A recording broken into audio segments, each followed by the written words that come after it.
So when retouching skin, you may run into a situation where there's hot spots on the skin. Now this can be the result of someone's skin type. Perhaps they have oily skin, or maybe they weren't using makeup for the shoot, or maybe even poor lighting was used. So in this demonstration, we're going to talk about an advanced technique that you can use to either eliminate or reduce skin glare. So let's get started.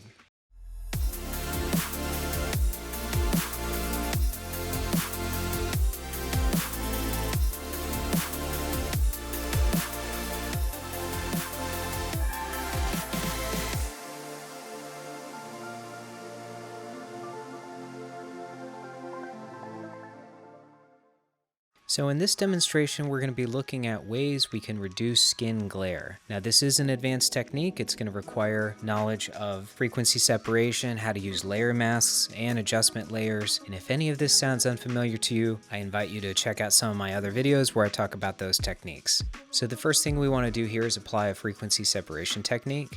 And rather than go through all the steps, I've gone ahead and created an action. So I can just perform this action and it will create all the necessary layers that I need. I'll go ahead and click play. Frequency separation will enable us to work on the skin color without impacting the texture. So now what I want to do, I'll go ahead and get rid of this skin smoothing layer because I'm actually going to do something different. So we'll go ahead and select the texture layer, and then I'll create a threshold adjustment layer.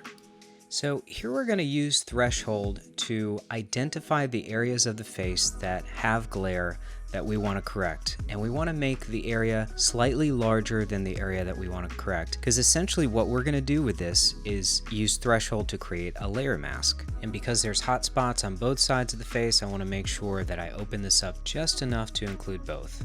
Now remember, with layer masks, black conceals and white reveals, and I want to keep this in mind as I'm moving the threshold slider, because eventually this white area will contain a new skin tone.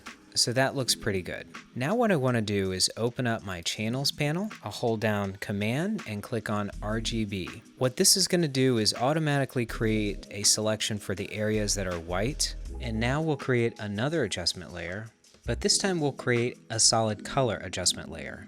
And you'll notice because we already had a selection, it automatically creates a layer mask. And now we'll select a skin tone that we're going to use for these hotspot areas. Now it doesn't have to be accurate. One of the reasons that we're using an adjustment layer for this is that we can go back in and change the color later. Now I can turn off my threshold layer. I don't need that. And I'm going to move the color fill layer underneath the texture layer and above the tone layer. And you can see it's already applying this color adjustment layer with the layer mask to this side of the face. So now let's go ahead and dial in the skin color. And this time, instead of picking the color, I'm going to sample an area of skin right next to this transition point. And you can see it's already starting to create a more realistic blend. You can see here we need to work on creating more of a transition here, and we'll do that. So now let's work on refining the layer mask. We're going to select the layer mask and hold down Option click. And from here, we're going to paint with black to conceal parts of the image that we don't want affected. So I'm going to just remove these areas. I don't want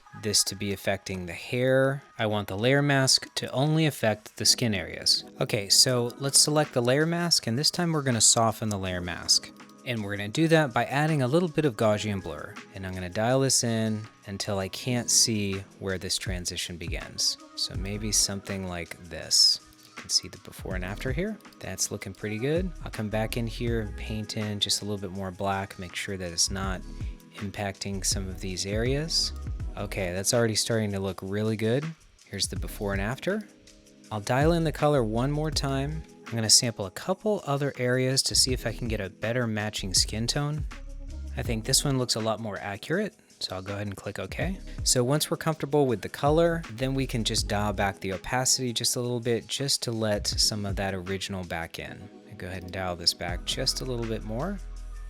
Now we got a couple hot spots on the nose, and we're going to use a different technique for this. Let's go ahead and select our texture layer, and we're going to create a copy of all layers by holding down Shift, Option, Command E. So now we've created a copy of all of the layers, and we can come in here and use the patch tool to make this correction. We'll select the area that we want to get rid of, and then we'll just drag and drop it to an area of clean skin texture. And deselect, that looks pretty good. And we'll do the same thing with this area here. find a clean area of skin texture. And so now we'll go ahead and add a layer mask. We'll fill the layer mask with black to conceal. We'll turn our other layers back on. Because this correction has a layer mask, we can come back in here and just paint with white just the areas that we want to bring back. So something like that. And then we can dial back the opacity just a little bit to bring back in some of the original.